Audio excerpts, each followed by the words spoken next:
Salut. Je m'appelle Julien, j'ai 30 ans. Ce qui était censé être le jour le plus heureux de toute ma vie s'est transformé en cauchemar lorsque mon propre frère a violemment arraché mon postiche devant toute ma famille alors que je me battais contre le cancer. Alors que je me tenais là, physiquement faible et émotionnellement vulnérable, essayant de survivre à la bataille la plus difficile de ma vie, ma mère m'a pointé du doigt, a ri aux éclats et a dit « La mariée mérite un vrai homme, pas un fantôme chauve ». Elle m'a humilié juste avant que je ne doive remonter l'allée. Mais il y avait une chose immense qu'il ne savait pas. Mon oncologue venait de me donner un bilan de santé impeccable. Et la plaisanterie malade et tordue qu'ils avaient planifiée pour gâcher mon mariage allait finir par détruire complètement leur propre vie. Cela a révélé une affaire prête à faire l'objet d'un procès, a brisé leur réputation dans la communauté et leur a finalement retiré le précieux héritage qu'il agitait toujours au-dessus de ma tête. Et maintenant, ce sont eux qui pleurent et supplient pour obtenir mon pardon. Avant que je ne vous raconte exactement ce qui s'est passé et comment je leur ai fait payer, cliquez sur le bouton « J'aime » dès maintenant si vous croyez en la justice absolue.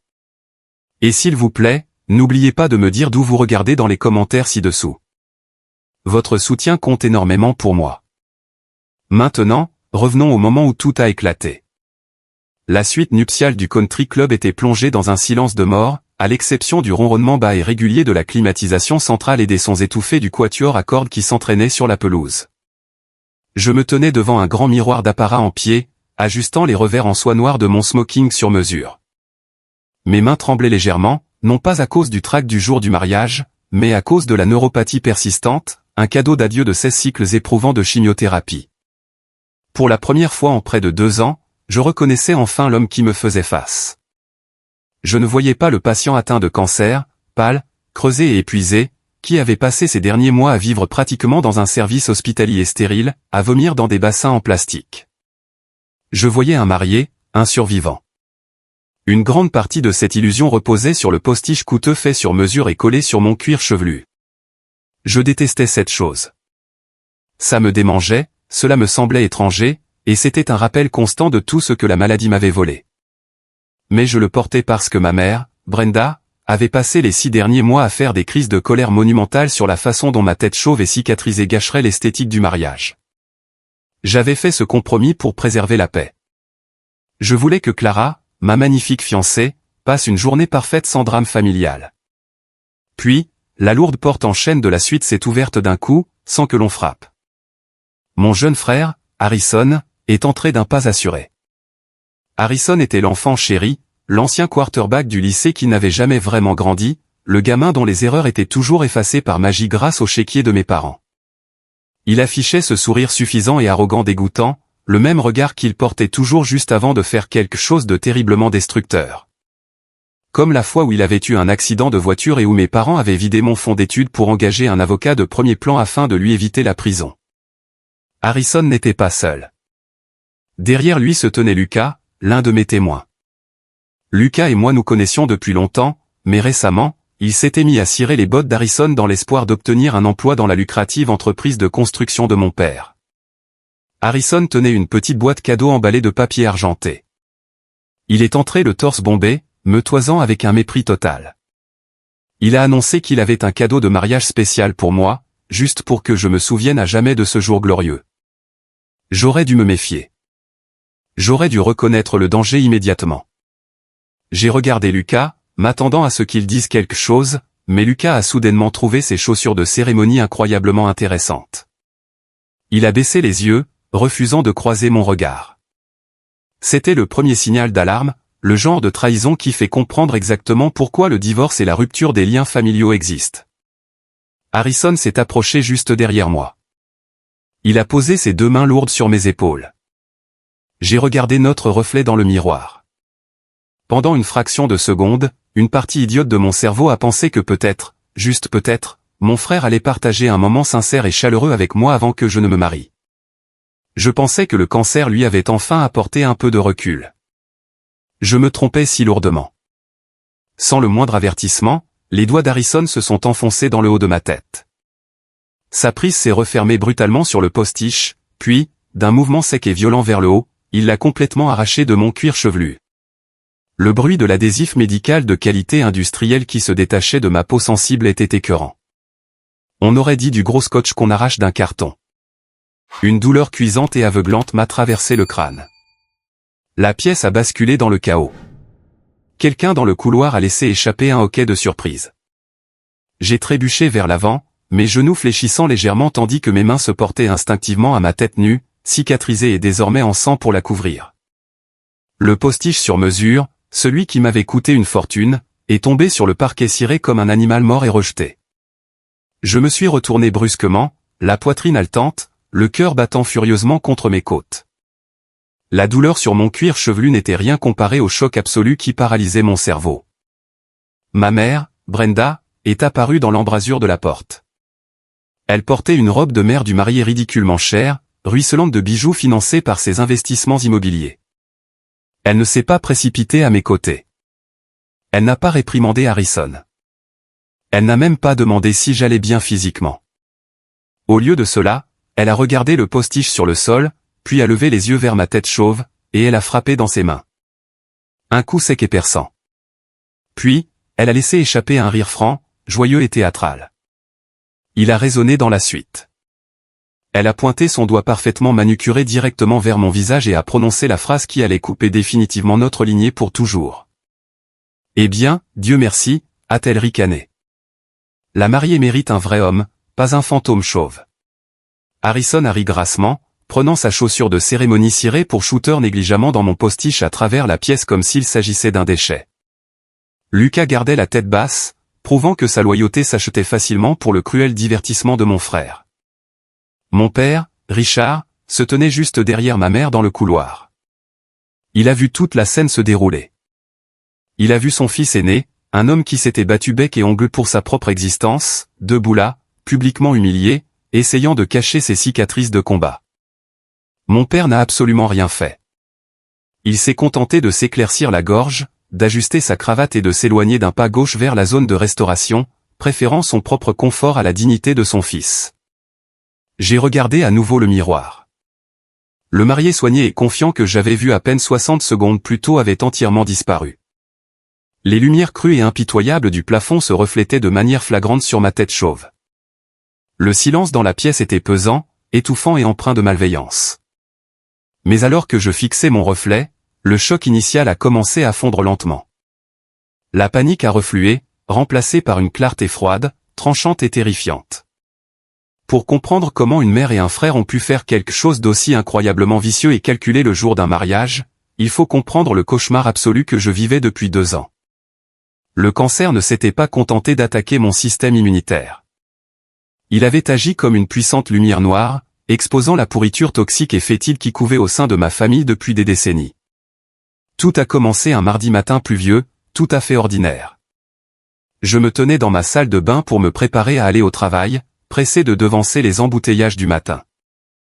En ajustant mon col, mes doigts ont frôlé une grosseur étrange et dure sur le côté de mon cou.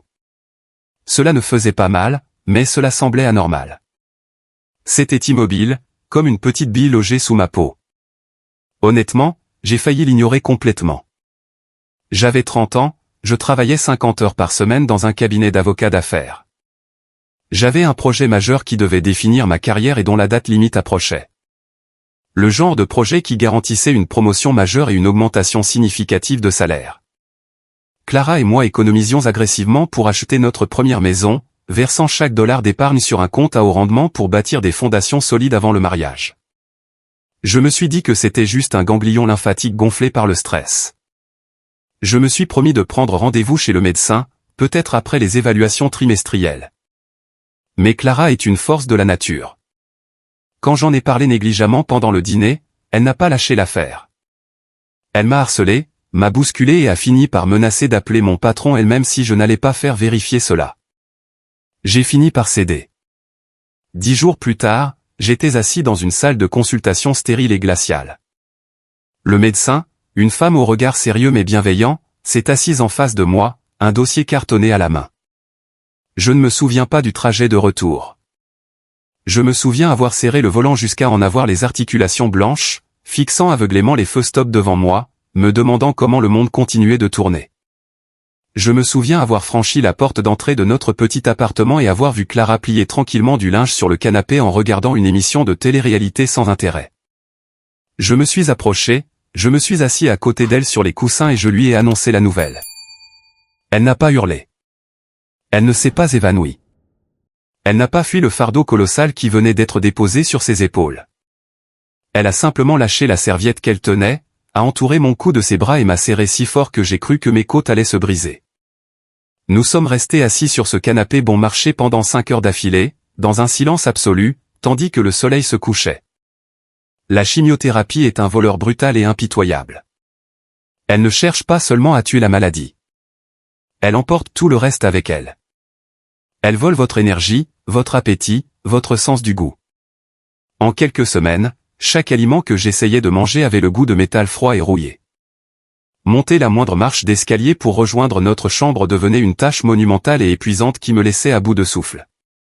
Mais le plus difficile n'était pas l'agonie physique. C'était de voir des parties physiques de mon identité s'écouler littéralement dans le siphon de la douche. Un matin, environ 3 semaines après le début du traitement, je me brossais les dents dans la salle de bain. J'ai passé distraitement une main dans mes cheveux.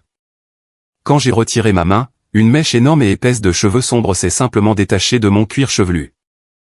Cela ne m'a pas fait mal. C'est juste tombé. J'ai fixé les mèches qui s'enroulaient autour de mes doigts pâles et tremblants, et la réalité écrasante de la maladie m'a finalement brisé. Je me suis effondré sur le carrelage froid de la salle de bain, j'ai ramené mes genoux contre ma poitrine et j'ai pleuré comme un enfant. Clara m'a entendu pleurer et s'est précipitée dans la pièce. Je ne pouvais même pas la regarder dans les yeux. Je me sentais faible, brisé et complètement indésirable. J'ai pointé un doigt tremblant vers ma tête pleine de trous et chauve, et je me suis confondu en excuses. Je lui ai dit que j'étais tellement désolé que sa vie soit désormais liée à un fantôme chauve et mourant. Je lui ai dit qu'elle devait partir. Clara n'a pas dit un mot. Elle s'est levée, s'est retournée et est sortie de la salle de bain. J'ai cru qu'elle partait pour de bon, mais 5 minutes plus tard, elle est revenue avec ma tondeuse électrique professionnelle. Elle a branché le cordon dans la prise murale.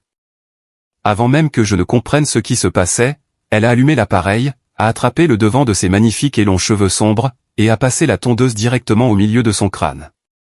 J'ai crié de panique, la suppliant d'arrêter, mais elle s'est contentée de me sourire doucement, des larmes coulant rapidement sur son visage, et s'est rasé complètement la tête. Elle m'a regardé, le crâne totalement nu, a posé la tondeuse et a dit « Nous combattons cela ensemble, Julian. L'homme que j'aime, l'homme que je vais épouser, est toujours debout juste ici. » C'était ça, Clara. Elle était mon ancre absolue dans la tempête la plus sombre de ma vie. Ma famille, en revanche, était l'ouragan qui tentait de me noyer. Quand je me suis rendu dans la grande maison de banlieue de mes parents pour leur annoncer la tragique nouvelle, la première réaction de ma mère n'a pas été de pleurer, de s'enquérir de mon pronostic ou de serrer son fils dans ses bras. Elle a immédiatement paniqué à cause de la logistique du mariage. Nous étions exactement à 6 mois du grand jour. Elle a arpenté frénétiquement le salon luxueux, se tordant les mains, se plaignant à haute voix du fait que nous devrions reporter la cérémonie, que les acomptes seraient perdus et, surtout, de l'image que ce retard renverrait au reste de la famille élargie et à ses amis du country club. Lorsque la chimio a vraiment pris le dessus et que mes cheveux ont commencé à tomber par poignées, elle ne m'a pas offert une once de réconfort. Lors d'une de ses rares visites à notre appartement, elle a regardé ma tête chauve avec un dégoût visible, a soupiré lourdement et a demandé ce que nous comptions faire pour les photos de mariage. Déclarant négligemment que ces photos restaient pour toujours et qu'elle ne voulait pas d'une esthétique maladive sur sa cheminée. Harrison était infiniment pire. En tant qu'enfant chéri, ma maladie n'était pour lui rien de plus qu'un désagrément agaçant, et elle a fini par devenir sa blague préférée. Lors d'un dîner de Thanksgiving obligatoire chez mes parents, je luttais visiblement pour avaler une simple cuillerée de purée de pommes de terre parce que ma gorge était complètement écorchée et pleine de cloques à cause de la radiothérapie. J'étais misérable, essayant de supporter la douleur en silence. Harrison m'a regardé de l'autre côté de la table, a fait tourner son scotch coûteux dans son verre, a souri narquoisement et a lancé à voix haute « Eh bien, regarde le bon côté des choses, Julian.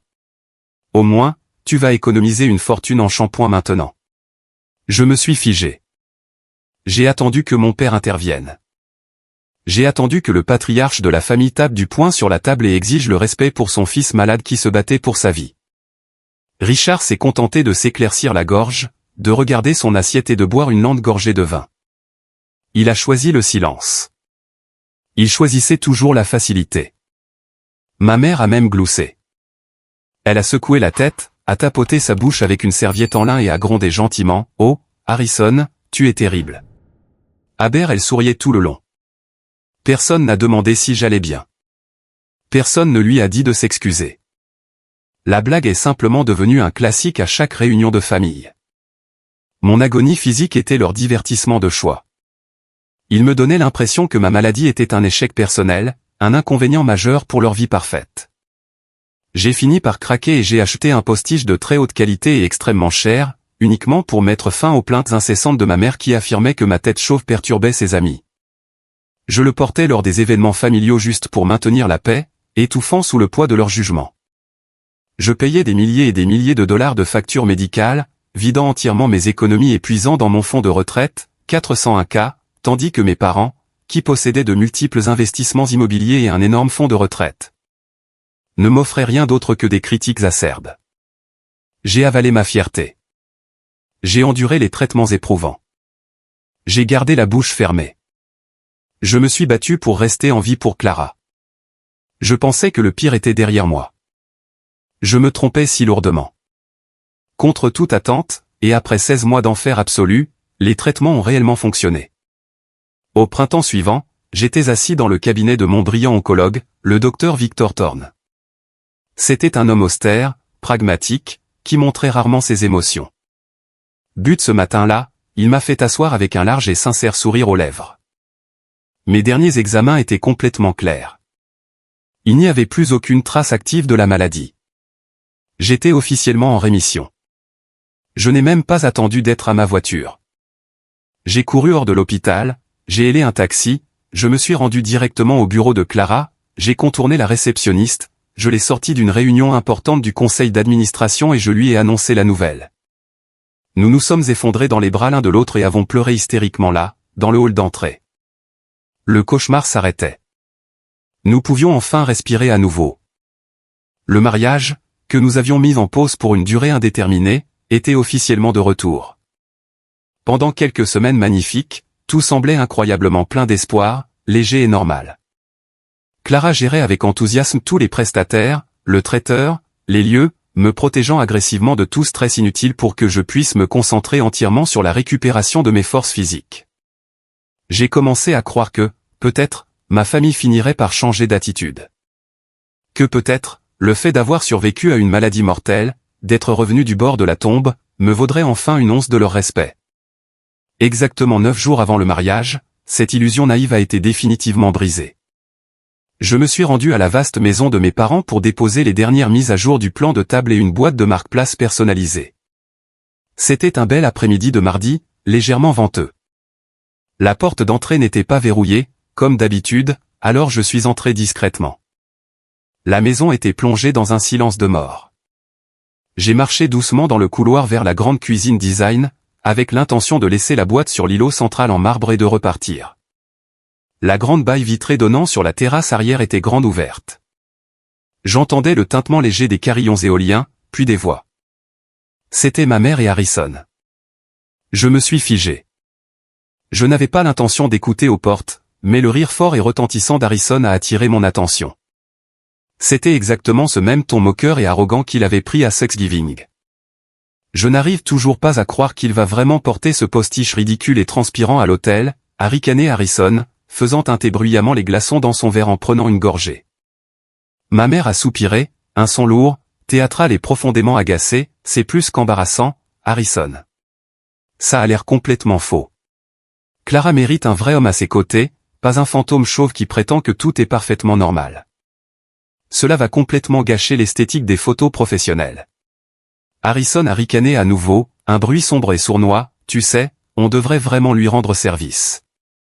Donner à la mariée un aperçu du monstre qu'elle va épouser avant qu'il ne soit trop tard pour faire marche arrière.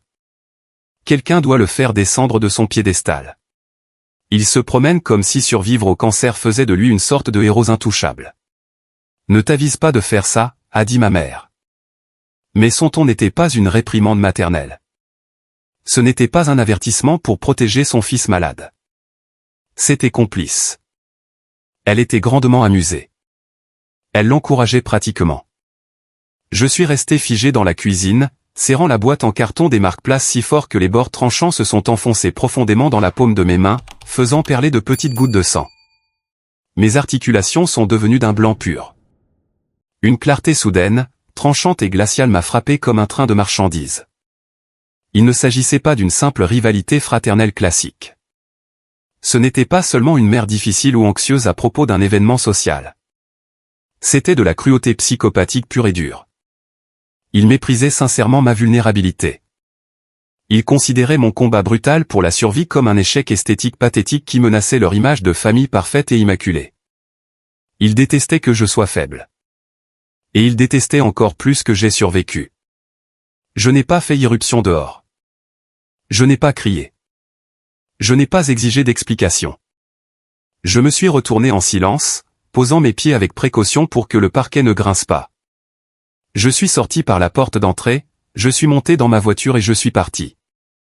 Quand je suis rentré chez moi, je n'ai rien dit à Clara. Pas encore. Je ne pouvais pas supporter de lui briser le cœur et de gâcher son enthousiasme juste avant le mariage qu'elle avait travaillé si dur à planifier.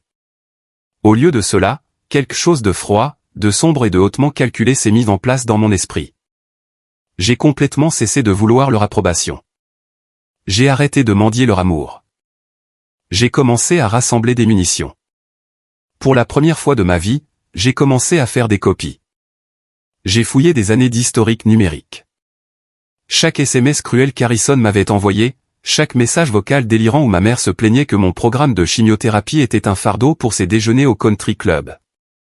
J'ai imprimé chaque facture médicale, chaque reçu de traitement que j'avais payé entièrement de ma poche, contredisant directement les mensonges massifs qu'ils publiaient sur Facebook affirmant qu'ils soutenaient financièrement leur fils malade pour récolter des mentions aux gemmes de sympathie de la part de leur groupe paroial. J'ai tout rassemblé dans un dossier physique épais et irréfutable. Je ne savais pas exactement à quoi ressemblerait la bataille finale, mais mon instinct me hurlait que j'allais avoir besoin de preuves irréfutables. 3 jours plus tard, j'ai programmé une réunion très privée, confidentielle, avec Valérie, notre coordinatrice de mariage en chef. Valérie était une femme vive, farouchement protectrice et pragmatique, qui avait coordonné des centaines de mariages et avait vu tous les types imaginables de drames familiaux toxiques. Nous nous sommes retrouvés dans un café calme et faiblement éclairé du centre-ville, loin du quartier de mes parents. J'ai fait glisser une petite clé USB argentée cryptée sur la table en bois. Je l'ai regardé droit dans les yeux et j'ai abattu toutes mes cartes. Je lui ai raconté exactement ce que j'avais surpris sur la terrasse. Je lui ai dit que je soupçonnais fortement mon frère de planifier un coup d'éclat public pour m'humilier au mariage et que ma mère était complice. J'ai dit à Valérie que s'il franchissait la ligne, j'avais besoin qu'elle soit prête à exécuter une contre-mesure spécifique. Valérie n'a pas remis en doute ma santé mentale. Elle ne m'a pas offert de pitié vide ou pathétique. Son regard s'est durci. Elle a simplement tendu la main, a pris la clé USB, l'a glissée en toute sécurité dans la poche intérieure de son blazer et m'a fait un seul signe de tête ferme. Nous avons établi un signal visuel silencieux. Si les choses tournaient mal, elle savait exactement quoi projeter sur les écrans de la réception. J'ai passé la dernière semaine éprouvante avant le mariage à jouer parfaitement le rôle du fils aimable et inconscient. J'ai souri chaleureusement lors des dîners de répétition en famille. J'ai laissé Harrison faire ses remarques sournoises et passives-agressives sans réagir. J'ai laissé ma mère s'agiter autour de la disposition des tables et se plaindre du budget floral. Je les ai observés de près, constatant l'arrogance stupéfiante de personnes qui croyaient sincèrement pouvoir écraser quelqu'un sans jamais en subir la moindre conséquence. Ils me croyaient faible parce que mon corps avait été malade. Ils n'avaient absolument aucune idée que regarder la mort en face chaque jour pendant 16 mois avait complètement et définitivement éradiqué toute peur que je pouvais avoir d'eux. Ce qui nous ramène directement au matin du mariage. Debout, figé dans cette suite nuptiale étouffante et chargée de tension, le postiche arraché gisant au sol. Harrison souriait comme un méchant victorieux. Ma mère riait ouvertement, confirmant ses propos sur le fait que le marié était un fantôme chauve. Lucas, le témoin traître qui m'avait vendu pour une chance d'obtenir une promotion, fixait intensément le papier peint, bien trop lâche pour regarder le désastre dévastateur qu'il venait d'aider à faciliter. Le silence s'étirait, lourd, toxique et dangereusement instable. Harrison a fait un pas en avant, bombant le torse, se préparant probablement à lancer une autre réplique dévastatrice pour achever le travail. Soudain, la lourde porte de la suite s'est ouverte à nouveau. Ce n'était pas Clara qui entrait précipitamment. Ce n'était pas un photographe paniqué à la recherche du marié. C'était un homme qu'aucun membre de ma famille ne reconnaissait, mais quelqu'un à qui je devais littéralement la vie. Le docteur Victor Thorne est entré dans la pièce. Le docteur Thorne était vêtu de manière impeccable d'un costume anthracite sur mesure bien ajusté, et tenait à la main une enveloppe blanche, scellée et neuve. Il s'est arrêté net dès qu'il a franchi le seuil. Ses yeux cliniques et aiguisés ont rapidement balayé la pièce. Il a enregistré ma tête nue et cicatrisée, l'adhésif médical qui rougissait sur mon cuir chevelu, le postiche coûteux jeté par terre, le sourire vicieux qui flottait encore sur le visage de ma mère, et la posture arrogante et agressive d'Harrison. Le docteur Thorne avait passé plus de 2 décennies à arpenter les couloirs tragiques des services d'oncologie. Il avait vu le meilleur de l'humanité et le pire. Il a instantanément reconnu la marque exacte de cruauté qui se jouait dans cette pièce. Le docteur Thorne s'est dirigé directement vers moi, ignorant complètement l'existence de toutes les autres personnes présentes dans la pièce. Il m'a regardé droit dans les yeux, sa voix calme, professionnelle et incroyablement posée. « Julian, est-ce que ça va ?» J'ai avalé la salive qui me bloquait la gorge et j'ai hoché la tête lentement. « Ça va, docteur ?» Le docteur Thorne a lentement tourné son attention vers mon frère. La présence du docteur imposait une autorité absolue et indéniable d'une manière qui a fait basculer l'atmosphère de la pièce. Il a baissé les yeux vers le postiche, puis a regardé Harrison droit dans les yeux. « Qui a retiré son postiche ?» a-t-il demandé d'une voix faussement douce, comme le calme avant un ouragan dévastateur. Le docteur Thorne n'a pas scié. Il n'a pas bronché. Une blague ? Le médecin a fait un pas de plus vers Harrison. Avez-vous la moindre idée du nombre de patients qui refusent de sortir de chez eux parce qu'ils sont paralysés par la terreur de subir exactement ce genre d'humiliation ? Comprenez-vous le coût psychologique immense de se battre pour sa vie ? De s'injecter du poison dans les veines juste pour survivre un jour de plus, pour que vos propres parents transforment vos cicatrices de combat en une plaisanterie de bas étage. Ma mère est enfin sortie de sa torpeur et a fait un pas en avant, le visage rouge de colère, son arrogance de country club refaisant surface. « Excusez-moi, pour qui vous prenez-vous pour faire irruption ici et parler à mon fils de cette façon ? Je aime l'homme qui a injecté un feu chimique dans les veines de votre fils pour qu'il puisse vivre assez longtemps pour voir ce jour, » l'a interrompu le docteur Thorne, haussant enfin le ton, la voix résonnant contre les murs et la réduisant instantanément au silence. J'ai vu des pères se raser affectueusement la tête en signe de solidarité. J'ai vu des frères tenir des bassins de vomi à 3 heures du matin pendant que leurs frères et sœurs étaient violemment malades. Et aujourd'hui, j'ai le profond malheur de voir une famille essayer activement d'humilier et de détruire un survivant le jour de son mariage. Personne ne bougeait d'un cil. Lucas semblait physiquement malade. Le sourire arrogant d'Harrison avait fini par s'effacer complètement de son visage. Le docteur Thorne leur a tourné le dos, méprisant totalement leur existence, et s'est à nouveau tourné vers moi. Sa colère s'était dissipée, immédiatement remplacée par un regard de respect profond et immense. Il m'a tendu l'enveloppe blanche et neuve. « Je vous avais promis de vous apporter cela dès que le laboratoire transmettrait les résultats officiels finaux. Je voulais que vous ayez cette preuve physique entre les mains avant de remonter cette allée. » J'ai pris l'enveloppe de mes doigts tremblants et je l'ai ouverte. En haut du papier à en-tête officielle de l'hôpital, imprimé en caractères noirs gras et indéniables, figuraient les mots « Aucune preuve de maladie ». Une larme a perlé et a coulé sur ma joue. J'ai levé les yeux. La porte de la suite s'est ouverte une dernière fois. Clara se tenait là, dans sa superbe robe de mariée blanche fluide. On aurait dit un ange vengeur. Elle marchait dans le couloir et avait entendu les cris. Elle a regardé le docteur Thorne, puis le document de l'hôpital qui tremblait entre mes mains, et enfin ses yeux se sont posés sur le postiche posé pathétiquement au sol. Clara n'a pas hésité une fraction de seconde. Elle est passée directement devant ma mère, a bousculé Harrison de l'épaule et s'est arrêtée juste devant moi. Elle s'est penchée, a ramassé le postiche sur mesure à $2000 et l'a jeté calmement et délibérément directement dans la poubelle dans le coin de la pièce. Elle a levé les mains, a doucement posé ses paumes douces sur mon cuir chevelu nu et cicatrisé, et a embrassé mon front avec un amour féroce et protecteur. « Tu es absolument parfait », a-t-elle murmuré pour que je sois le seul à l'entendre. Puis elle s'est retournée pour faire face à ma famille. Ses yeux étaient comme des éclats de glace. « Sortez », a-t-elle dit. Sa voix ne tremblait pas. C'était un ordre absolu. Ma mère a octé de surprise, portant la main à son collier de perles. « Clara, tu ne peux pas être sérieuse. Nous sommes ses parents. Nous avons payé pour le dîner de répétition. J'ai dit, sortez de cette pièce immédiatement, a ordonné Clara, sa voix descendant d'un octave. Vous allez aller vous asseoir sur les bancs tout au fond, et vous resterez entièrement silencieux, ou je jure devant Dieu que je ferai intervenir la sécurité du domaine pour vous expulser physiquement de la propriété et porter plainte pour violation de propriété privée. C'est notre mariage. À partir de cette seconde précise, vous n'êtes que des invités indésirables. Mon père a finalement pénétré dans la pièce, terrifié par la perspective d'une scène publique. Il a attrapé le bras de ma mère et l'a tiré agressivement vers la porte. Harrison les a suivis, marmonnant des paroles lâches dans sa barbe, totalement dépouillé de son pouvoir factice. Lucas s'est éclipsé derrière eux comme un rat effrayé. Une fois la porte refermée, nous scellant dans la sécurité, Clara m'a regardé, le regard adouci. Qu'est-ce que tu veux faire, Julian? C'était la toute première fois que quelqu'un de ma famille me posait cette question de la journée. J'ai regardé dans le miroir. J'ai vu les cicatrices profondes. J'ai vu la peau pâle. J'ai vu la dure réalité de l'enfer absolu que j'avais traversé et surmonté. Je n'avais plus besoin d'un faux déguisement. Je n'avais plus besoin d'un faux déguisement. Je n'avais plus besoin de protéger la sensibilité fragile et pathétique de ma famille. J'ai pris une grande inspiration, j'ai saisi la main de ma femme et j'ai souri d'un sourire vrai et sincère, je veux qu'on aille se marier.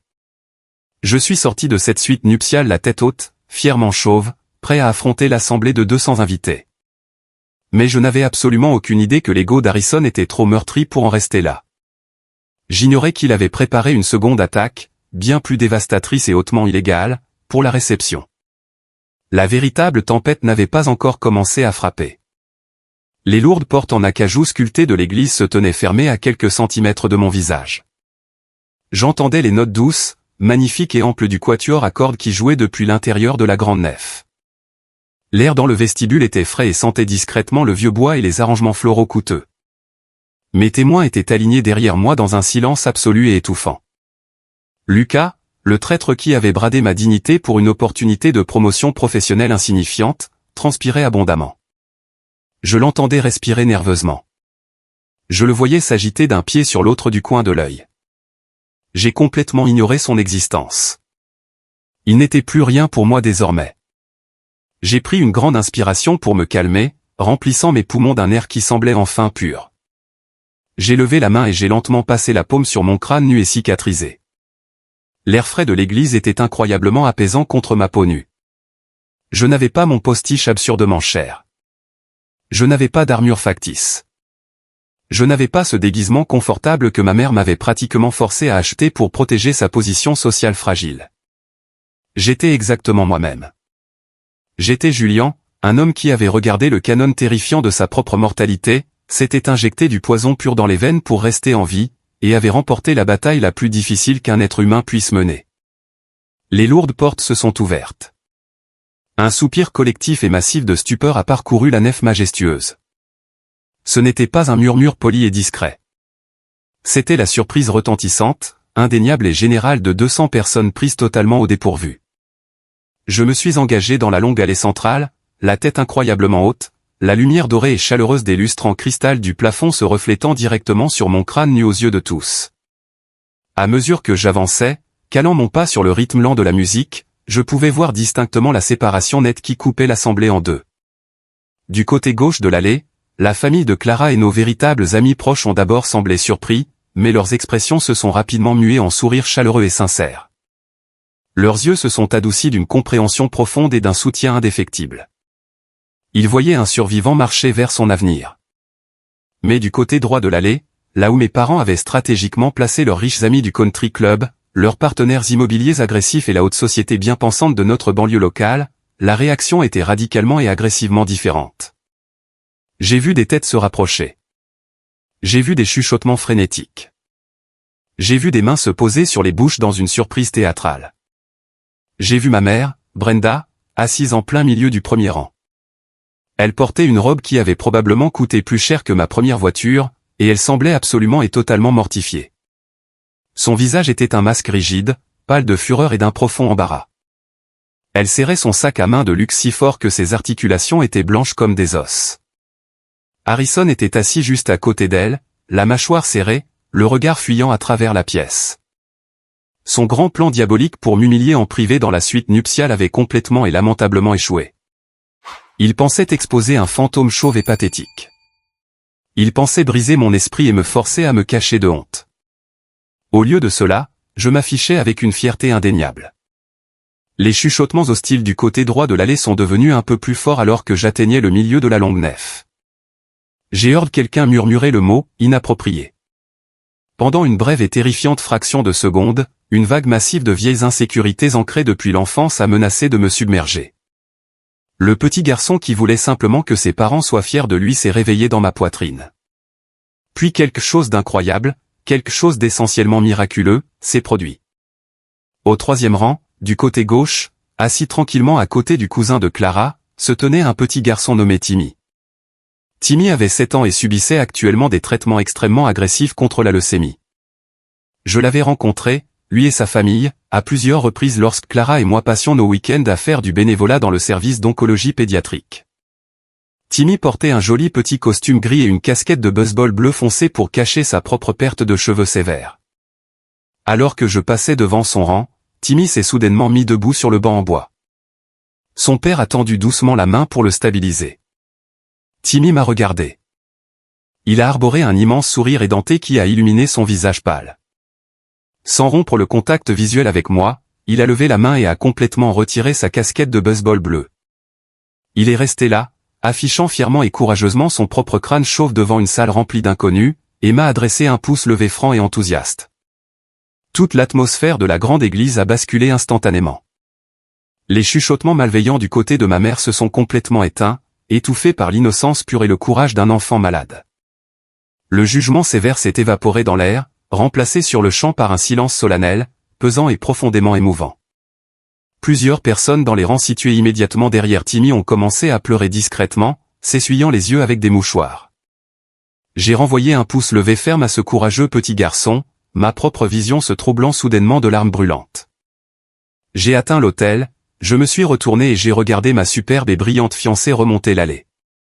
Clara a regardé ma tête chauve et a rayonné d'un éclat si féroce qu'il aurait pu facilement aveugler le soleil. La cérémonie fut absolument parfaite. Nous nous sommes tenus les mains. Nous avons échangé nos vœux. Nous nous sommes promis de mener ensemble chaque bataille que la vie mettrait sur notre chemin. Quand le pasteur a finalement souri et nous a déclaré mari et femme, les applaudissements qui ont éclaté des bancs ont été un tonnerre assourdissant. Pendant les heures qui ont suivi, tout semblait sorti d'un véritable conte de fées intouchables. Nous avons déplacé la fête dans la grande salle de bal du country club de luxe local pour la réception. La pièce était décorée avec un luxe excessif, visiblement conçu et géré dans les moindres détails par ma mère pour afficher sa richesse colossale et son statut élevé auprès de ses pairs. Il y avait des centres de tables floraux imposants, des verres en cristal et une immense sculpture de glace. Le service du dîner était impeccable. Le champagne cher coulait à flots. J'ai même laissé baisser ma garde. Je me suis permis de me détendre dans ma chaise, pensant que le pire de la tempête était véritablement passé. Je pensais bêtement que ma famille avait enfin compris qu'elle avait complètement perdu la guerre des volontés et qu'elle avait décidé de battre en retraite pour panser ses plaies. J'avais sous-estimé de manière flagrante et dangereuse l'ego profondément meurtri et fragile d'Harrison. Juste après que les assiettes du plat principal eurent été débarrassées par le personnel de salle, les grands lustres en cristal suspendus au plafond de la salle de bal se sont tamisés pour laisser place à une ambiance basse et dramatique. La musique de jazz d'ambiance s'est éteinte dans un silence complet. Un grand écran de projection motorisé est descendu lentement du plafond, juste derrière la piste de danse en bois. Le DJ du mariage a saisi son micro, s'est éclairci la gorge et a annoncé joyeusement que le frère du marié avait préparé une présentation vidéo surprise très spéciale pour les jeunes mariés. J'ai senti la main de Clara se poser instantanément sur mes doigts et les serrer d'une poigne écrasante. Mon estomac est tombé d'un coup, plongeant dans un abîme de pure angoisse. J'ai regardé vers la table d'honneur. Harrison se tenait fièrement à côté du matériel de projection, une petite télécommande noire à la main. Il tenait un microphone dans son autre main, et ce sourire familier, profondément arrogant et hautement destructeur était plaqué sur son visage. Bonsoir à tous. La voix d'Harrison a résonné dans les haut-parleurs haut de gamme. Pour ceux qui ne me connaissent pas, je suis Harrison, le frère cadet de Julian, beaucoup plus intelligent et, il faut bien l'avouer, beaucoup plus beau. Quelques rires polis et inconfortables ont parcouru la foule. Nous savons tous que Julian a traversé des années vraiment difficiles. Il aime jouer les héros stoïques et silencieux. Mais j'ai pensé que puisque nous sommes tous en famille ce soir et que Clara rejoint officiellement nos rangs exclusifs, il était extrêmement important qu'elle et vous tous puissiez voir le vrai Julian, l'homme derrière cette façade courageuse et brillante. D'un geste théâtral, il a levé la main et a appuyé sur le bouton de la télécommande. Je me suis préparé au pire. Je m'attendais à des photos d'enfance embarrassantes et ridicules. Je m'attendais à des vidéos d'adolescence un peu niaises tirées de vacances en famille. J'étais prêt à ce qu'il se moque impitoyablement de mes anciennes coupes de cheveux ratées, de mes bagues dentaires ou de mes photos de classe maladroites. La première image est apparue sur l'écran géant et éblouissant. Toute la salle de bal a laissé échapper un hoquet de stupeur simultané. C'était un bruit sec de choc collectif. Ce n'était pas une photo d'enfance. C'était une photographie nette, crue, en haute définition, me montrant assis sur un fauteuil de perfusion stérile à l'hôpital. Ma peau avait une couleur grise translucide et maladive. Des poches sombres, creusées et violacées marquaient lourdement mes yeux épuisés. J'avais une aiguille épaisse enfoncée profondément dans un cathéter implanté dans ma poitrine, et je ressemblais à un homme en train de mourir douloureusement. Avant même que la foule ne puisse assimiler cette intrusion horrible et dégoûtante dans ma vie privée, Harrison a cliqué à nouveau sur la télécommande. La photo suivante était infiniment pire. C'était une photo de moi en train de vomir violemment dans un bassin d'hôpital en plastique jaune. Mon corps mince, fragile et émacié était plié en deux par l'agonie. Ma tête chauve était couverte d'une épaisse couche de sueur froide. Mon visage était crispé dans une misère absolue.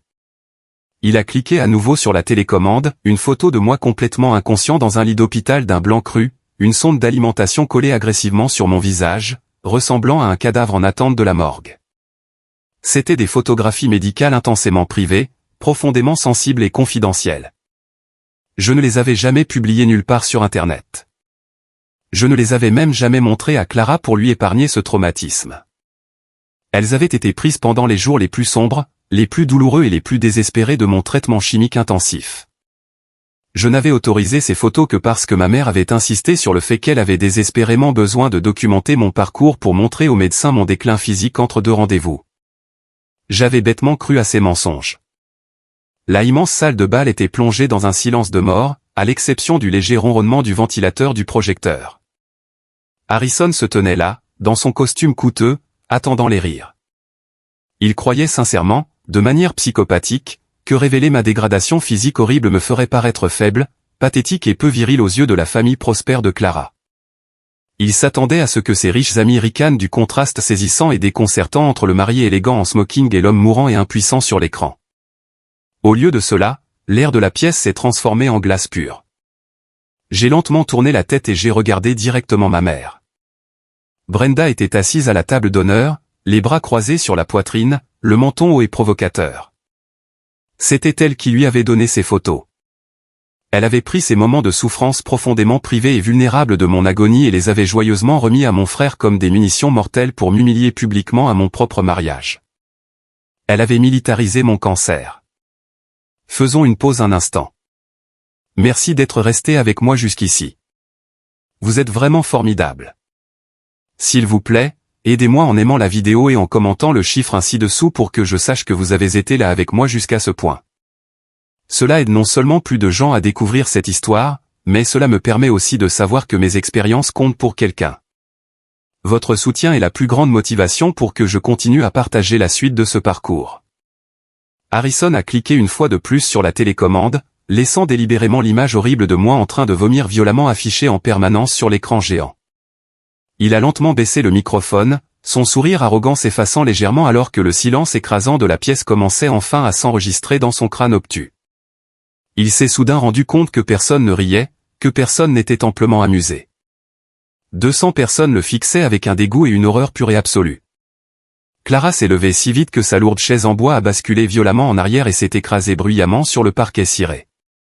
Son magnifique visage était rouge d'une fureur pure, juste et terrifiante que je ne lui avais jamais vue en toutes nos années de vie commune.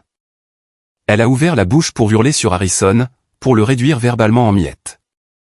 Mais avant qu'elle ne puisse prononcer une seule syllabe, une voix grave, imposante et hautement autoritaire a résonné depuis la table numéro 4, éteignez ce projecteur immédiatement. La voix ne m'appartenait pas, et elle n'appartenait pas non plus à Clara. Elle appartenait à Gregory Pierce. Gregory était l'oncle bien-aimé de Clara. Mais bien plus important encore dans ce contexte précis, il était le directeur de la confidentialité et de la conformité du réseau hospitalier exact où j'avais reçu chacun de mes traitements contre le cancer. C'était un homme redoutable, extrêmement instruit, un ancien avocat d'affaires impitoyable qui prenait son travail et les lois strictes qu'il appliquait avec un sérieux terrifiant. Gregory s'est levé de sa table, jetant négligemment sa serviette en lin blanc sur son assiette de steak à moitié consommé. Il s'est dirigé à pas lourds et mesurés vers le centre de la piste de danse, sans jamais détacher ses yeux intenses et furieux de l'écran géant. Harrison, semblant soudain incroyablement confus et légèrement paniqué, a instinctivement fait un pas en arrière en serrant la télécommande. J'ai dit, éteignez-le immédiatement, a ordonné Gregory, sa voix tranchant la lourde tension de la pièce comme une lame de rasoir. Harrison s'est empressé de s'exécuter, ses mains tremblant légèrement, et a débranché violemment le câble d'alimentation de la prise murale. L'écran est devenu instantanément noir, plongeant tout ce côté de la salle de bal dans l'obscurité. Gregory n'a pas regardé Harrison. Il a lentement tourné la tête et a fixé son regard intense, furieux et totalement inflexible directement sur ma mère. Brenda, as-tu personnellement pris ces photographies à l'intérieur du service d'oncologie de l'hôpital Mercy Général? Ma mère a remué de manière incroyablement inconfortable sur sa chaise coûteuse. Elle a tenté de rassembler son arrogance habituelle de country club, en bombant le torse. Je ne vois absolument pas en quoi cela vous regarde, Gregory. Ce sont des photographies de famille privée. Je les ai prises de mon propre fils pour documenter convenablement son parcours. Ce ne sont absolument pas des photographies de famille, a répliqué Gregory, sa voix résonnant à travers la pièce silencieuse. Ce sont des documentations visuelles non autorisées d'un patient vulnérable subissant des procédures médicales hautement confidentielles dans un environnement clinique légalement restreint. Aviez-vous le consentement écrit, signé et explicite de Julian pour diffuser publiquement ces images sensibles? Brenda a ricané bruyamment, agitant sa main manucurée d'un geste méprisant. Oh, s'il te plaît, Gregory, ne sois pas dramatique. C'est mon fils. Je l'ai porté dans mon utérus. Je n'ai pas besoin d'une autorisation légale écrite pour partager des photos de ma propre chair et de mon propre sang à sa propre réception de mariage. En réalité, Brenda, si vous en avez besoin, a déclaré Gregory de manière catégorique, s'approchant de la table d'honneur pour la dominer de sa hauteur. Selon la loi fédérale stricte, ces images constituent des informations de santé hautement protégées. De plus, j'ai clairement vu le tableau d'identification du patient en arrière-plan de cette deuxième diapositive, affichant explicitement le numéro de dossier médical complet de Julian. Sa date de naissance et son protocole exact de traitement chimique. C'est une violation massive, grave et indéniable de la réglementation HIPAA. Le visage de ma mère s'est instantanément vidé de toute couleur. Elle avait l'air d'avoir vu un fantôme. Son ricanement arrogant et intouchable a complètement disparu, rapidement remplacé par une panique étouffante et naissante. Elle comprenait enfin qu'il ne s'agissait plus d'un drame familial mesquin et cruel qu'elle pouvait contrôler avec son argent. C'était une menace juridique directe, terrifiante et potentiellement ruineuse. Maintenant, a poursuivi Gregory d'un ton absolument mortel, ne laissant aucune place à la discussion, je sais de sources sûres que les dossiers médicaux de Julian sont strictement verrouillés dans notre système. Alors, je vais vous poser la question une fois de plus, Brenda. Comment exactement ces images hautement protégées sont-elles passées de votre appareil personnel à un projecteur lors d'un rassemblement public de 200 personnes? Harrison, réalisant soudain le danger juridique immense et écrasant dans lequel se trouvait sa mère, a bêtement tenté de jouer les héros et de se jeter sur la grenade, et, laissez-la tranquille. Maman n'a pas fait le diaporama. C'est moi. J'ai trouvé les photos sur son vieil ordinateur portable quand je cherchais des photos de bébé mignonne. J'ai transféré les images sur une clé USB tout seul. Gregory a lentement tourné la tête pour regarder Harrison. Il a regardé mon frère comme s'il s'agissait d'un insecte particulièrement répugnant et stupide rampant sur le sol. Donc, vous admettez ouvertement devant 200 témoins crédibles que vous avez accédé à un ordinateur sans autorisation. Extrait sciemment des informations de santé protégées par la loi fédérale et que vous les avez diffusées publiquement sans le consentement du patient? Harrison a avalé sa salive avec difficulté. On pouvait voir sa pomme d'Adam bouger. Sa posture arrogante s'est complètement effondrée, ses épaules s'affaissant. C'était juste une farce, une blague pour les invités du mariage. Détendez-vous.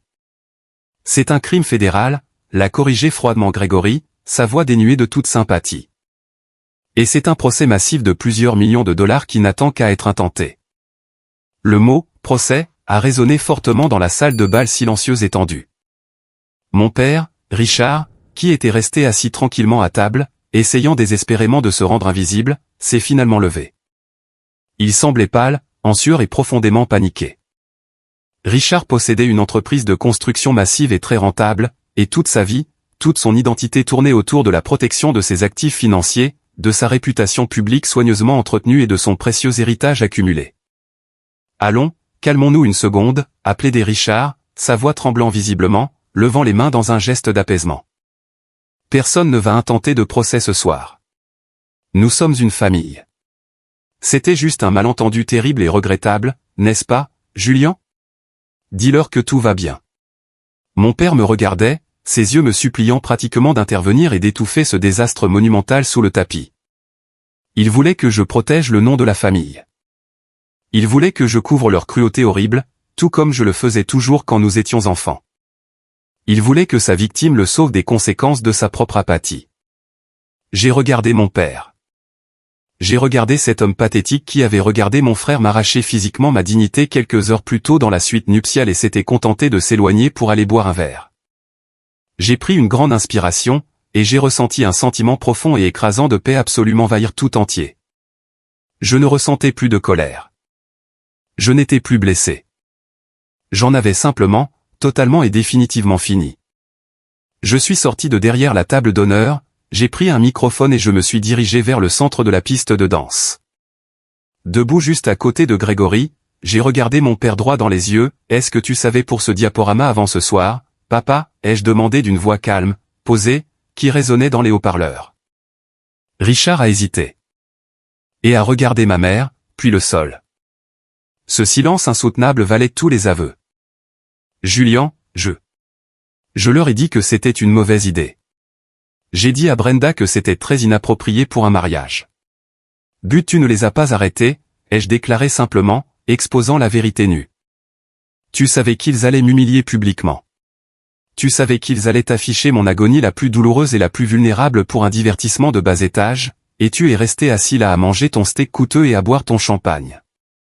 Tu es tout aussi coupable qu'eux. J'ai tourné mon attention vers le coin opposé de la pièce, croisant le regard de Valérie, notre coordinatrice de mariage farouchement loyale. Elle se tenait déjà avec assurance près de la cabine du DJ, sa main planant directement au-dessus de la console de mixage audio principale. Je lui ai adressé le signe de tête silencieux convenu. Vous pensez tous que c'était juste une farce inoffensive, ai-je dit d'une voix forte, m'adressant à toute la salle de bal, le ton assuré. Vous pensez que mon frère a juste un mauvais sens de l'humour et que ma mère a simplement fait une erreur de jugement. Mais je veux que chaque personne dans cette pièce comprenne exactement qui sont ces gens en réalité lorsqu'ils pensent que personne ne les écoute. Valérie a appuyé sur le bouton. Le fichier audio que j'avais secrètement enregistré 9 jours plus tôt a inondé les haut-parleurs de la grande salle de bal. La qualité sonore était parfaitement claire, transportant chaque nuance de leur malveillance. La voix moqueuse et arrogante d'Harrison a résonné dans la pièce, on devrait vraiment lui rendre service. Donner à la mariée un aperçu du monstre qu'elle va épouser avant qu'il ne soit trop tard pour faire marche arrière. Quelqu'un doit le faire descendre de son piédestal. Il se promène comme si survivre au cancer faisait de lui une sorte de héros intouchable. Puis la voix de ma mère, parfaitement distincte et d'une cruauté effrayante, c'est plus qu'embarrassant, Harrison. Ça a l'air complètement faux. Clara mérite un vrai homme à ses côtés, pas un fantôme chauve qui prétend que tout est parfaitement normal. Cela va complètement gâcher l'esthétique des photos professionnelles. L'enregistrement s'est arrêté brusquement. Le silence qui a suivi était absolu, pesant et totalement étouffant. J'ai vu les riches amis de ma mère, ces personnes exactes qu'elle avait désespérément essayé d'impressionner toute sa vie, s'écarter physiquement de sa table. Le jugement dans leurs yeux était lourd, sévère et définitif. Elles étaient complètement dégoûtées. On aurait pu entendre une épingle tomber sur la moquette. Ma mère a désespérément tenté de parler pour formuler une excuse pathétique, mais aucun mot n'est sorti de sa bouche. Elle s'est contentée d'ouvrir et de fermer la bouche comme un poisson hors de l'eau en train d'asphyxier. Harrison fixait le sol d'un air hébété, le visage rouge vif, complètement et totalement humilié par ses propres paroles enregistrées. Clara mérite effectivement un vrai homme, ai-je dit, ma voix résonnant claire, forte et profonde. Et aujourd'hui, elle en a épousé un.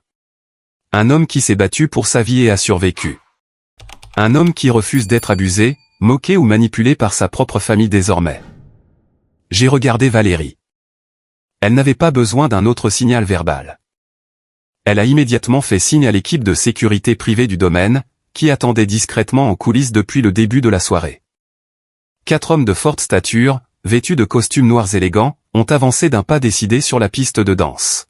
« Escortez-les à la sortie », ai-je ordonné, pointant directement ma famille du doigt. Tous les 3. Mon père a tenté de protester, le visage rouge de panique, bafouillant frénétiquement à propos du coût élevé des repas et de sa réputation professionnelle impeccable.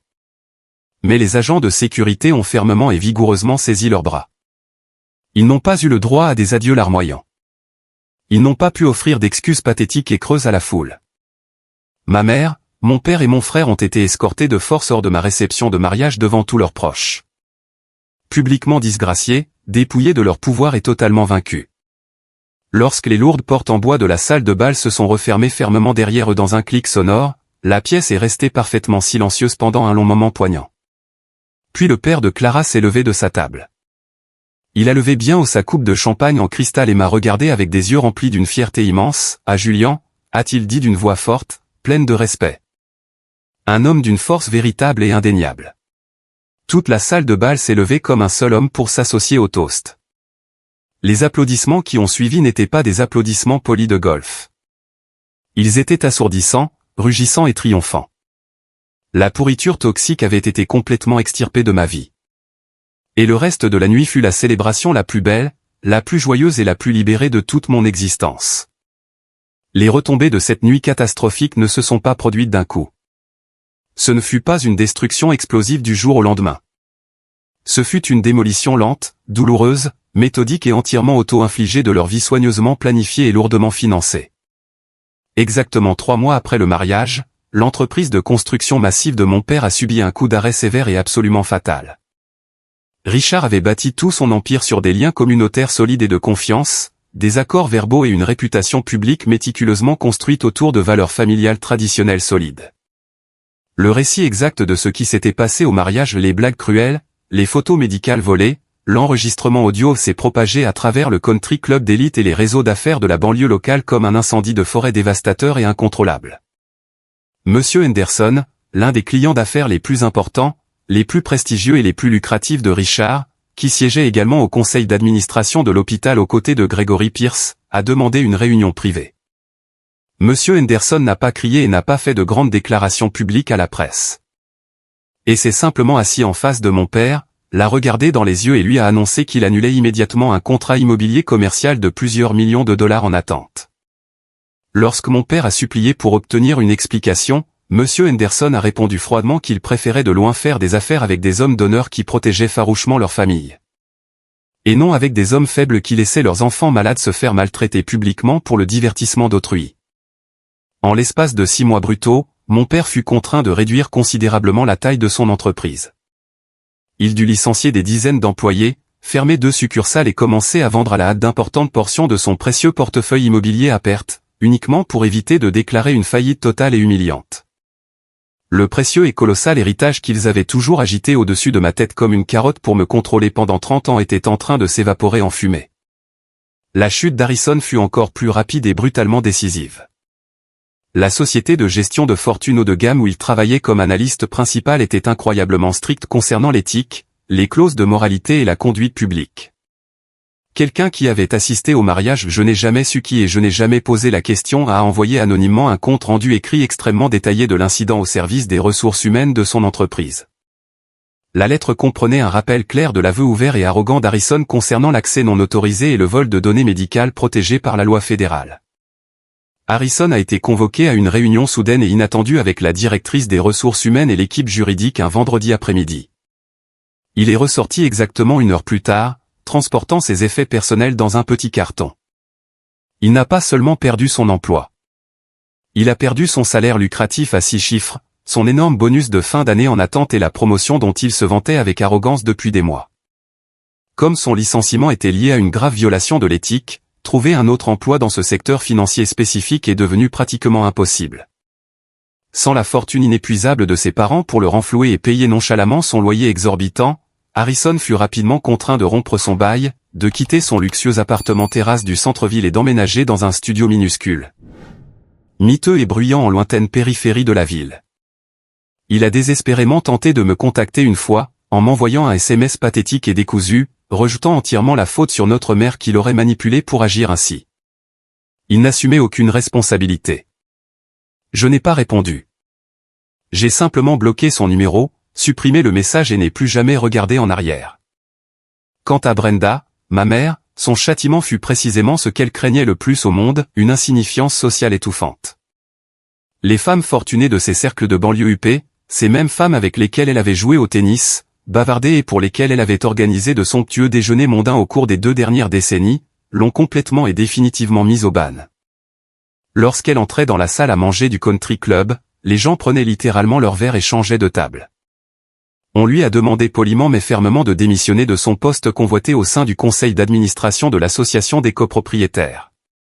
Ces élégantes invitations cartonnées à des galas de charité, des fêtes de fin d'année et des collectes de fonds de la haute société ont tout simplement cessé d'arriver dans sa boîte aux lettres. Elle est devenue une paria totale dans son propre royaume superficiel si méticuleusement construit. Privée de son statut social élevé et d'un public devant lequel se donner en spectacle, elle n'était plus qu'une femme amère et profondément seule, assise en solitaire dans une immense maison de plus en plus vide et silencieuse. Exactement 1 an après le mariage, j'étais assis à mon bureau en train d'examiner les rapports trimestriels lorsque la réceptionniste de mon bureau a appelé ma ligne. Sa voix était chargée d'une grande hésitation. Elle m'a dit que ma mère se tenait nerveusement dans le hall d'accueil, demandant 5 minutes de mon temps. Je n'ai pas paniqué. Mon cœur n'a pas accéléré. Mes mains n'ont pas transpiré. Je n'ai ressenti qu'une calme résolution. J'ai simplement demandé à la réceptionniste de la faire entrer dans mon bureau. Lorsque Brenda a franchi lentement la porte, je l'ai honnêtement à peine reconnue. L'aura lourde, intimidante et arrogante qu'elle portait toujours comme un bouclier avait complètement disparu. Elle semblait nettement plus vieille, beaucoup plus petite et incroyablement fatiguée. Elle tenait une grande boîte en carton usé et scotché entre ses mains fragiles. Elle n'a pas osé s'asseoir sur la chaise des visiteurs. Elle s'est approchée de mon grand bureau en chêne et y a déposé doucement et soigneusement la boîte devant moi. J'ai trouvé cela dans le grenier pendant que nous faisions les cartons pour déménager dans une maison plus petite, a-t-elle dit, la voix basse, tremblante et totalement dépourvue de son ton tranchant et autoritaire habituel. Ce sont tes photos d'enfance, tes trophées de baseball de la petite ligue, les projets d'art en argile que tu as fait à l'école primaire. J'ai pensé que tu devrais les avoir. Ils t'appartiennent. J'ai regardé la boîte, puis j'ai lentement levé les yeux vers son visage. Je n'ai pas tendu la main pour la toucher. Pourquoi es-tu ici, Brenda? J'ai utilisé son prénom de manière délibérée et intentionnelle. Le titre sacré de maman était un privilège qu'elle avait définitivement et irréversiblement perdu. Elle a visiblement tressailli au son de son prénom. Elle a baissé les yeux vers ses mains tremblantes. Je suis venu m'excuser, Julian, pour le mariage, pour les photos affreuses, pour les choses cruelles que j'ai dites, pour tout cela. Ton père et moi. Nos vies se sont complètement effondrées. Nous avons dû vendre l'entreprise. Harrison ne veut même plus nous parler. Nous avons absolument tout perdu. Je me suis adossé confortablement dans mon fauteuil de bureau en cuir, croisant mes mains sur mes genoux. Je l'ai regardé et je n'ai ressenti absolument aucune pitié, aucune tristesse, ni aucun désir de la réconforter. Tu n'as pas tout perdu à cause de moi, Brenda. Tu as tout perdu parce que les gens ont enfin vu exactement qui tu es derrière les portes closes. Tu as militarisé mon cancer pour protéger ta propre vanité malade. Tu as regardé ton propre fils se battre pour sa vie, saigner et vomir, et tu n'y as vu rien de plus qu'un contretemps agaçant pour ton emploi du temps social. Des larmes ont finalement débordé de ses cils, traçant des lignes désordonnées dans son maquillage, je sais. Je sais. J'ai été horrible.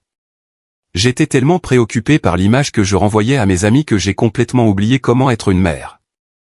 Je suis si profondément et sincèrement désolé. Est-ce que nous pouvons, s'il te plaît, repartir à zéro? Est-ce que nous pouvons essayer de réparer cette famille? Je l'ai regardé, ressentant un sentiment profond et lourd de fermeture définitive s'installer dans mon âme. Le petit garçon terrifié et désespéré en moi, qui avait passé 30 années d'agonie à supplier pour obtenir son approbation, se tuant presque à la tâche pour être aimé d'elle, avait complètement disparu. Il était mort dans ce lit d'hôpital, et un homme beaucoup plus fort avait survécu. Il n'y a plus de famille à réparer, ai-je dit calmement, d'une voix posée. Je te remercie de m'avoir apporté cette boîte d'affaires. Mais des excuses n'ont de valeur que lorsqu'elles sont motivées par un remords intérieur sincère, et non par les lourdes conséquences de tes propres actions terribles. Tu es seulement désolé parce que tu t'es enfin fait prendre et que cela a ruiné ta précieuse réputation. Si Gregory Pierce ne s'était pas levé à ce mariage, tu serais encore en train de te moquer de moi alors qu'il est. Elle a ouvert la bouche, voulant désespérément argumenter, se défendre, mais elle savait que j'avais absolument raison. Elle a refermé la bouche et a lentement hoché la tête, les derniers lambeaux pathétiques de son espoir s'éteignant définitivement dans ses yeux. Tu dois quitter mon bureau maintenant, ai-je dit doucement, mais avec une finalité absolue et incassable. Et tu devais comprendre que tu ne me reverras plus jamais. Je protège farouchement ma paix, et je protège ma femme. N'essaie plus jamais de me contacter. Brenda m'a regardé pendant un long moment, totalement silencieux et insoutenable. Elle a vu le mur infranchissable de limites que j'avais bâti. Un mur forgé dans les flammes brutales de ma propre survie. Elle s'est lentement retournée et est sortie de mon bureau, les épaules affaissées par la défaite.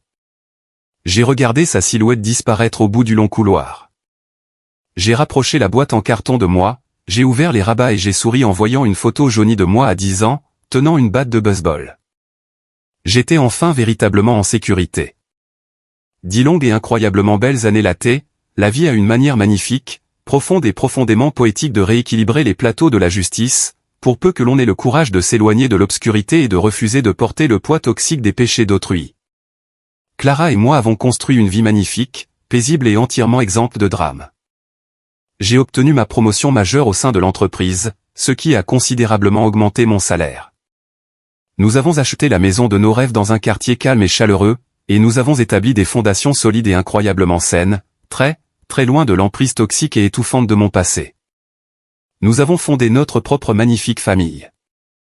Nous avons déversé chaque once de notre amour, de notre patience et de nos ressources dans nos 2 enfants magnifiques. Nous avons méticuleusement mis en place leur compte d'épargne d'études, veillant à ce qu'ils n'aient jamais à lutter ou à mendier pour obtenir un soutien financier. Mais, bien plus important encore que l'argent, nous avons veillé à ce qu'ils ne connaissent jamais cet amour conditionnel, cruel et manipulateur avec lequel j'avais grandi. Nous leur avons appris l'empathie. Nous leur avons appris la gentillesse. Nous leur avons appris que la famille se construit sur le respect mutuel, et non sur des obligations de sang et des menaces d'héritage. Pour notre 10e anniversaire de mariage, Clara et moi avons décidé de célébrer cette étape importante en réservant une magnifique salle à manger privée dans le même country club de luxe où nous nous étions mariés 10 ans plus tôt. Le domaine avait récemment fait l'objet d'une rénovation de plusieurs millions de dollars, mais la structure solide de la bâtisse historique demeurait exactement la même. Je voulais spécifiquement revenir sur le lieu de ma plus grande et plus douloureuse humiliation publique pour me le réapproprier joyeusement et officiellement comme un lieu de victoire absolue et indéniable. Nous étions assis à une table éclairée à la bougie, savourant un dessert tranquille et incroyablement romantique, riant d'un vieux souvenir, lorsque le directeur de la salle principale a frappé doucement à notre porte ouverte. Il a souri en s'excusant, joignant ses mains, et a dit qu'il y avait quelqu'un à l'extérieur qui tenait absolument à me parler, si nous ne voyions pas d'inconvénient à cette légère interruption de notre soirée. J'étais très curieux, alors j'ai souri et hoché la tête, lui faisant signe de la laisser entrer. Une jeune femme a franchi lentement le seuil de notre salon privé. Elle portait une robe de mariée simple et d'une élégance à couper le souffle, participant visiblement à sa propre réception de mariage dans l'une des autres salles de bal grandioses au bout du couloir. Mais ce qui a immédiatement et puissamment attiré mon attention, c'était sa tête. Elle était complètement, fièrement et magnifiquement chauve. Elle s'est avancée vers notre table, les yeux brillants de larmes d'émotion contenues. Elle nous a regardés nerveusement, Clara et moi, se tordant légèrement les mains, « Excusez-moi, êtes-vous Julian ?» Je me suis levé immédiatement, un peu confus mais incroyablement ému par sa présence, « Oui, je suis Julian. » Elle a laissé échapper un long soupir tremblant et a pressé fermement sa main contre sa poitrine pour se stabiliser, « Je m'appelle Sarah. Je me marie dans la grande salle de bal ce soir. On m'a diagnostiqué un cancer du sein agressif de stade 3 il y a 8 mois d'agonie. Les traitements lourds de chimiothérapie m'ont pris mes cheveux, mes sourcils, mes cils, absolument tout. Jusqu'à la semaine dernière, j'étais absolument terrifié par cette journée. J'avais acheté une perruque lourde, incroyablement inconfortable et coûteuse. J'avais des crises de panique sévères chaque nuit à l'idée de remonter cette allée et de voir des centaines de personnes me fixer, me juger, me prendre en pitié parce que j'avais l'air malade et brisé. Elle s'est interrompue, prenant une profonde inspiration, essuyant soigneusement une larme égarée sur sa joue pour ne pas gâcher son maquillage, puis, lors de mon dernier examen, mon oncologue, le docteur Victor Thorne, m'a fait asseoir et m'a raconté une histoire incroyable. Il m'a parlé d'un marié courageux qui, il y a exactement 10 ans, avait remonté l'allée dans ce même bâtiment sans son postiche. Il m'a raconté comment ce marié avait affronté une cruauté familiale, une trahison et une humiliation incroyables et inimaginables, et était resté fier dans sa survie. Le docteur Thorne m'a dit que cacher mes cicatrices de combat revenait à cacher ma véritable force. Mon souffle s'est coupé douloureusement dans ma gorge. J'ai senti une énorme boule se former. J'ai tendu la main sans regarder et j'ai doucement saisi celle de Clara, la serrant fort. Sarah a souri, une expression radieuse, incroyablement puissante et pleine de vie qui a complètement illuminé la pièce. Grâce à votre histoire, Julian, j'ai repris la voiture pour retourner au magasin et j'ai rendu la perruque. J'ai remonté l'allée aujourd'hui exactement comme je suis, nue, cicatrisée et vivante. Je me sentais belle. Je me sentais incroyablement puissante. Et quand le gérant de l'établissement a mentionné négligemment que l'homme de l'histoire du docteur Thorne dînait ici ce soir pour célébrer son anniversaire, j'ai tout simplement dû m'éclipser de ma fête pour venir vous dire merci. Vous m'avez redonné mon courage. Vous avez changé ma vie. J'étais complètement et totalement submergé par une émotion profonde. Les larmes ont fini par couler. J'ai contourné la table et j'ai serré la jeune et magnifique mariée dans mes bras, un geste chaleureux, sincère et prolongé. Je l'ai félicitée du fond du cœur et je lui ai dit qu'elle était absolument et indéniablement splendide, car elle l'était véritablement et sincèrement. Après qu'elle nous eut chaleureusement remerciés à nouveau et fut partie rejoindre sa fête aimante, je me suis rassis sur ma chaise en face de Clara. La douce musique de jazz d'ambiance du restaurant résonnait discrètement en arrière-plan. J'ai regardé à travers la grande baille vitrée les pelouses du club magnifiquement entretenues et éclairées par la lune. Pendant des années, dans mes moments les plus sombres et les plus calmes, je m'étais parfois demandé si la confrontation brutale et explosive à mon mariage n'avait pas été trop sévère. Je m'étais parfois demandé si couper complètement et définitivement mes parents et mon frère de ma vie n'était pas un échec de ma part à pardonner, un échec à être la personne la plus mûre. Mais à cet instant précis et limpide, en regardant la porte par laquelle cette mariée incroyablement courageuse venait de sortir, j'ai compris la vérité absolue et fondamentale de toute mon existence. Je n'ai pas détruit ma famille. Ma famille toxique s'est détruite elle-même. J'ai simplement cessé d'être le bouclier humain pratique et silencieux qui les protégeait des conséquences lourdes et inévitables de leurs propres actions horribles et abusives.